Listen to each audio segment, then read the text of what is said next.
यावर बोलण्यासाठी सुभाष शिर्के राजकीय विश्लेषक आपल्यासोबत जोडले गेले आहेत, त्यांच्याकडे आपण जाऊया। सुभाष शिर्के सर, आपण बघतोय 23 तारखेला निकाल लागलेला होता, त्याच्यानंतर 10-12 दिवस चर्चा चालल्या, वाटाघाटी चालल्या आणि मुख्यमंत्री नेमकं कोण होणार याविषयीचा सस्पेन्स सुद्धा काही दिवस होता, पण आता त्याच्यावरून पडदा हटलेला आहे। पण एक प्रश्न उपस्थित होतोय तो म्हणजे आजच्या शपथविधीमध्ये शिंदे हे उपमुख्यमंत्री म्हणून शपथ घेणार का? कसा असेल हा शपथविधी सोहळा?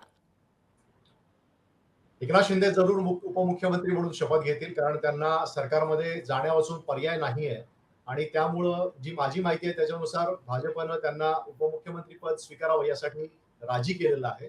आणि जे नगरविकास खातं त्यांच्याकडे यापूर्वी होतं, महाविकास आघाडीच्या सरकारमध्ये असताना किंवा नंतर ते स्वतः उपमुख्यमंत्री असताना, ते नगरविकास खातं त्यांच्याकडे असेल। याच्याशिवाय आणखीन एक MSRDC जे त्यांचं आवडतं खातं आहे, ज्याच्याकडं ज्या मंत्रालयातर्फे काही लाख कोटींची कामं सुरू आहेत, ही महत्वाची जी खाती आहेत ती त्यांना मिळतील अशी असं सांगितलं जात आहे। त्यामुळं एकनाथ शिंदे हे राजी झालेले आहेत। साधारणतः एक 10 च्या आसपास मंत्रिपद त्यांना देण्याची भाजपने तयारी दर्शवली आहे। ते 12 मंत्रिपद मागतायत आणि तेवढीच मंत्रिपद ही अजित पवार मागतायत। राष्ट्रवादीच्या सध्याच्या स्थितीविषयी, कारण शिंदे ज्या पद्धतीनं नाराजी व्यक्त करतायत, बार्गेनिंग करतायत, त्या पद्धतीनं अजित पवार दिसत नाहीयेत। कुठेतरी त्यांनी कोऑपरेटिव्ह भूमिका घेतल्याचं दिसतंय, सहकार्याची भूमिका त्यांनी घेतलेली आहे। अशामध्ये आता जी खाती किंवा जेवढी खाती शिंदेंना मिळतील तेवढीच खाती अजित पवारांच्या राष्ट्रवादीला मिळतील का, असा प्रश्न उपस्थित होतोय।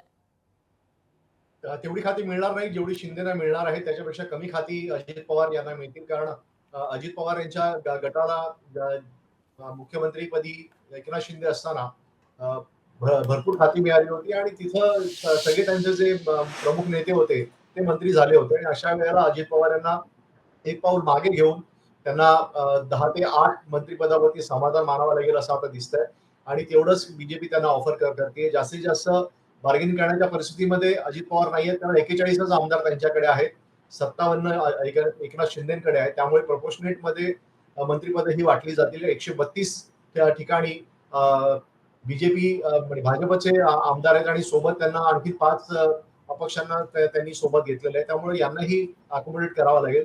हे सगळं बघता अजित पवार यांच्याकडे फार बार्गेनिंग पॉवर उरलेली नाहीये। दुसरीकडे एकनाथ शिंदेच्या बाबतीत जर आपण म्हणायचं झालं, एकनाथ शिंदे यांना पक्क माहिती आहे की महानगरपालिका निवडणुकीसाठी त्यांची मदत भाजपला लागणार आहे। निश्चितच ठाणे आणि मुंबई महानगरपालिकेमध्ये उद्धव ठाकरे यांचं प्रबळ तिथे पक्ष आहे आणि अशाला तिथे त्यांना टक्कर देण्यासाठी एकनाथ शिंदेचीच गरज बीजेपीला लागणार आहे। निश्चितच अजित पवार जे आहे त्यांची तेवढी ताकद इथं नाही।